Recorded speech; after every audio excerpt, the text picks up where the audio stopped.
Harishankar sir, जो ये रोना पीटना मचा रहे थे अभी तक भाजपाई प्रवक्ता और ट्रोल्स, उनका तो चलिए, उनको तो बेरोजगार कर दिया गया राहुल गांधी ने, कांग्रेस ने, जिसने भी ये काम किया। खैर, लेकिन अब एक चीज और चर्चा चल रही है भाई कि ये जिन जिन मुद्दों पर, अभी प्रदीप सर तो कह रहे हैं कि रिहर्सल करने गए हैं वो, एक तरीके से देखा जाए तो प्रधानमंत्री की जिम्मेदारी निभाने की। लेकिन अगर हम बात अपने देश के प्रधानमंत्री की करें, प्रधानमंत्री जी को इन मुद्दों पर चर्चा करने के लिए कोई बुलाता नहीं है, तो इसमें राहुल गांधी क्या करें, इसमें कांग्रेस पार्टी क्या करे? सर अनम्यूट कर लीजिएगा, सर अनम्यूट कर लीजिएगा, म्यूट है आप।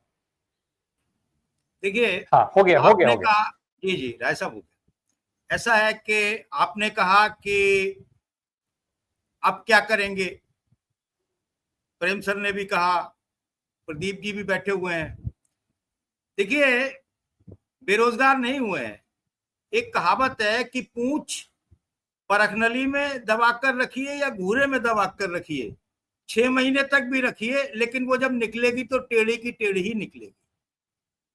बिना राहुल गांधी के भारतीय जनता पार्टी की राजनीति शून्य हो जाती है। दो चीजें हैं उसमें, एक ये कि हिंदू मुस्लिम का सांप्रदायिकता का तड़का हो, दूसरा राहुल गांधी उसके केंद्र में हो। राहुल गांधी को कितना इस्तेमाल किया उन्होंने, कितने साल तक करोड़ों अरबों खर्च करके उनको ट्रोल करते रहे, पप्पू की छवि बनाने की कोशिश की, लेकिन जब अंत में रिजल्ट आया तो पप्पू पापा निकला। अब जब पप्पू पापा निकला तो अब परेशान है। ऐसा नहीं है कि आज इन्होंने शोर नहीं मचाया है। देखिए, आज भी उन्होंने कहा है, जो भारतीय जनता पार्टी है उसने इस दौरे की आज भी आलोचना की है। उनके प्रवक्ता बोले हैं कि भारत के खिलाफ वैश्विक संगठन बना रहे हैं और अरबपति जॉर्ज सोरोस उन्हें निर्देशित कर रहे हैं।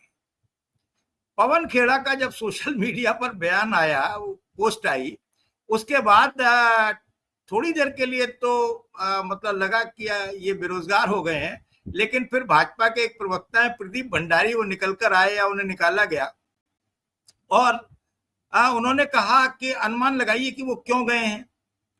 अब साहब, वो गए हैं तो गए हैं, ये तो कोई मुद्दा ही नहीं है। दूसरी बात ये है कि बीजेपी जो है वो लगातार ये नैरेटिव बनाती है कि वो वैश्विक नेटवर्क बना रहे हैं, भारत के भारतीय लोकतंत्र से लड़ना चाहते हैं, इंडियन स्टेट से लड़ना चाहते हैं। और ऐसे समय पर गए हैं, उन्होंने सवाल उठाया है कि वांगचुक को जब एनएसए के तहत गिरफ्तार किया गया है, और बोले टाइमिंग नोट करनी चाहिए कि वो कब गए हैं। टाइमिंग की बात है कि वांगचुक को राहुल गांधी ने तो गिरफ्तार किया नहीं है, वांगचुक को आपने गिरफ्तार किया है। और वांगचुक आज वैचारिक अराजकतावादी हो गए, आज वो देशद्रोही हो गए, आज वो उनकी एनएसए के तहत गिरफ्तारी हो गई। ये सारी चीजें हैं। पर राय साहब, ये बताइए कि किस तरह से राहुल गांधी को आज फिर टारगेट किया गया है। मैं बस ये सूचना रख रहा हूं कि ऐसा नहीं है कि आज वो सूने हो गए, बेरोजगार हो गए, आज भी उन्होंने किया है और उनके पास में और कोई टूल ही नहीं है। वो मतलब वो सिर्फ राहुल के बगैर, राहुल उनका ऑक्सीजन मास्क है, वो उनका वेंटिलेटर है, ऐसा वो मानते हैं। और देखिए, गिरिराज किशोर ने आज कहा कि लव मोहम्मद जिहाद जो है उसके पीछे राहुल गांधी और तेजस्वी यादव है। तो आप बताइए, मतलब ये लव मोहम्मद के पीछे भी वो हैं, और लव मोहम्मद से फायदा किसको होना है? अगर कोई थोड़ा बहुत समझदार व्यक्ति ये दिमाग लगाएगा कि लव मोहम्मद से फायदा बीजेपी को ही होना है, तो लव मोहम्मद के पीछे कौन सी शक्तियां हैं, कौन चलवा रहा है? क्या राहुल गांधी इतने बेवकूफ हैं, तेजस्वी इतने बेवकूफ हैं कि वो अपने पैरों में कुल्हाड़ी मारने के लिए लव मोहम्मद चलवाएंगे? बहुत बहुत सीधी सी सच्ची सी कहानी है कि ये कौन चलवा रहा है।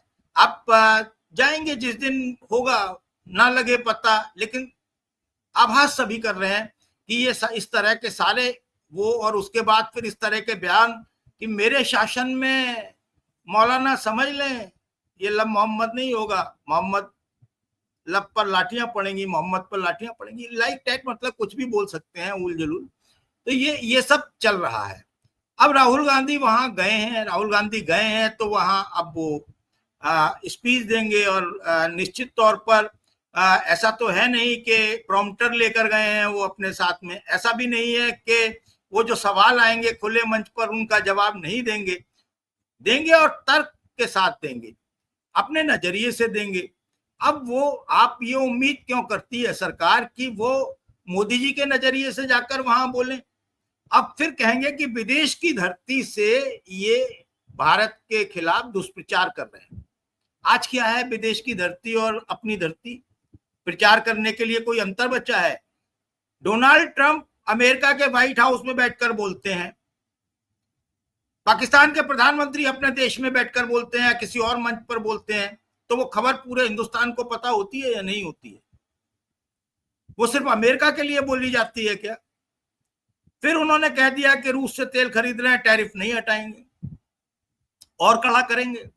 रोज वो अपना एक शिगुफा छोड़ देते हैं, रोज वो टाइट कर देते हैं एक चूड़ी, और वो लगे हुए हैं कि भाई मेरी सारी टैरिफ हटा लो, तुम मेरे लिए जो ड्यूटियां हैं वो सब हटा लो, और उसके बाद में फिर हम देखेंगे, मतलब आपकी जो टैरिफ है वो हम भी सोचेंगे उनको हटाने के लिए। आप पहले शून्य करो, टेस्ला पर करो, हमारे एग्रो प्रोडक्ट्स पर करो, नहीं तो फार्मास्यूटिकल की देख लीजिए क्या हालत हो गई है, देश की क्या हालत हो गई है।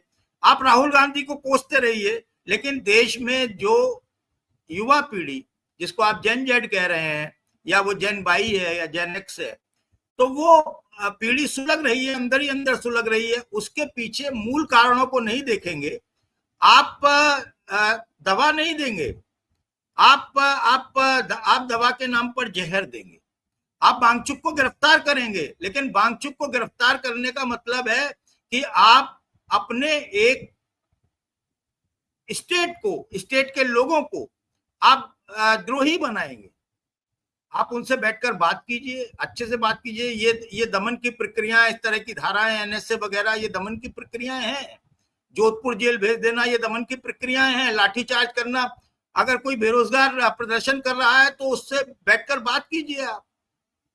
आप समझिए, इससे पहले का एक घटना है, आपको याद होगा प्रदीप जी, कि इनके पिताजी ने जब जनजाति आरक्षण के लिए, एसटी के लिए वहां पर मांग के लिए वो अनशन पर बैठे थे, तो इंदिरा गांधी लेह पहुंची थी और उनका जूस पिलाकर उन्होंने अनशन तोड़वाया, उनसे बात की, मोहब्बत से बात की, समझा चीजों को, और कहा कि हम इसकी इम्प्लीमेंट की दिशा में चलेंगे आगे। एक दिन में तो इम्प्लीमेंट होता नहीं है, लेकिन आप क्या करेंगे? आप कहेंगे कि तुम बोलोगे तो हम गोले दागेंगे, गोली दागेंगे, लाठी दागेंगे, अश्रु गैस छोड़ेंगे और निहत्थे लोगों पर छोड़ेंगे। जी